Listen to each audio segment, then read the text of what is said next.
former President Trump did hold that roundtable yesterday with CEOs of some of our country's biggest companies. We're starting to learn some details from that meeting, which was led by our own Larry Kudlow. So we called him up, and you know what? He was happy to come join us on set. He's here now. Larry, always great to see you. Day after, I can say a few more things. It was off the record, but I can say a few more things. What can you share with us? Well, I thought it was the most interesting. Look, the Business Roundtable people were particularly worried about the corporate tax, because you've had some, of course, Biden wants to overturn it and raise it from 21 to 35. And you've even had some Republicans in the House suggest maybe they could raise it a few notches in some kind of deal next year.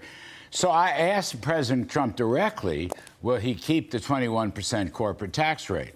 And he said yes. Okay. He said yes.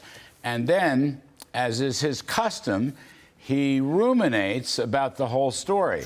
And he said, well, you know, we could go lower. He said 20% is a nice round number. But then he went beyond that, and he said, well, you know, we could also do 18%. And then he finally said, by the way, he looked at me and he said, by the way, during the campaign back in 2016, the original plan was 15%. Right. And that is correct. I actually worked on that plan in late 2015 and 2016, along with a lot of other people. Wait, this is a big deal. So, I mean, there's reports that Trump in that meeting talked about lowering it to 20%. Yes. Well, again, it was more of in the nature of a rumination. But, I mean, what he's trying to say, and what he did say, I won't say trying, without question, it will not go up. Point number one. That's a big message to CEOs. It will not go up, and that's what the CEOs wanted to hear. But that's what President Trump has said for years now. Was that their primary concern? It was their number one concern.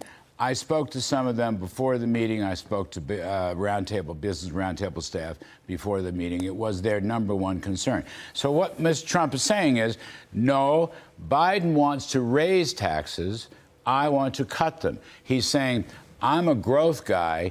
Biden's a redistributionist guy. And he made the differences very, very clear in that meeting. So he was ruminating, saying, 21's for sure. Okay. 20's a round number, nice feel. I myself have always wanted 15. But if 15 is on his radar, that's a very good thing. That's an awfully good thing. Because that means a better employment environment, right. More growth. I know what it Larry helps Kudlow would say if I asked him. It helps the workforce. Okay, who it helps is in competition. the room? Okay, so I'm knowing the audience was J.P. Morgan Chase, Jamie Dimon, Citigroup CEO. What was it like, Jamie Dimon and Trump together? How's their relationship? They do fine. Okay. They do fine. I spoke to Jamie before the meeting. I mean, actually, I had a long talk with Tim Cook of Apple after the meeting. I know him well. Name dropper. No, I know. I worked with him when we were in government together. He's a wonderful man, a brilliant businessman. What a fascinating meeting. What else was? Here's the thing that's so interesting. Yeah, go ahead. Just let me poke one other thing. Sure. They were very concerned about over-regulation. There you go. And things like the SEC or the Federal Trade Commission always bringing antitrust lawsuits.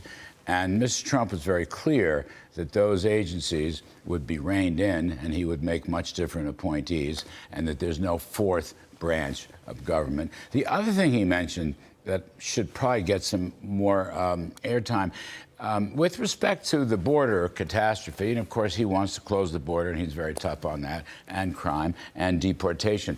But he also said, with respect to a positive immigration scenario, okay, he's in favor of well-skilled H-1B high-tech people coming into the United States and getting visas. He's in favor of that, and he would work to expand that program. That's something that the CEOs are very much in favor of.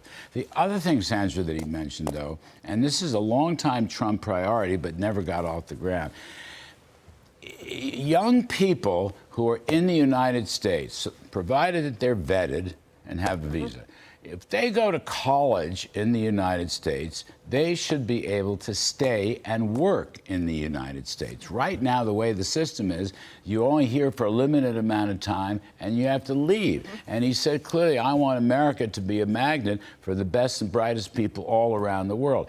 And he did, you know, that never sees the light of day, that point of view, but it's so terribly important from his thinking. The other thing is, I've been to a lot of BRT meetings with him when we were in the government. Okay. you could have heard a pin drop. Interesting. You could have heard a pin drop. You know, you look around and there was no fidgeting. There were no people pulling out their cell phones and all that. I mean, Are these CEOs for Trump? Well, I don't know. I mean, it's not a political event, Sandra. It was a policy, substance, and business event. They're for a business-friendly environment, I can tell you that. They were riveted on him, and he did the whole thing with elan. He was moderate temperamental. He was analytic, and you know what else he had? Energy. He had a lot of energy.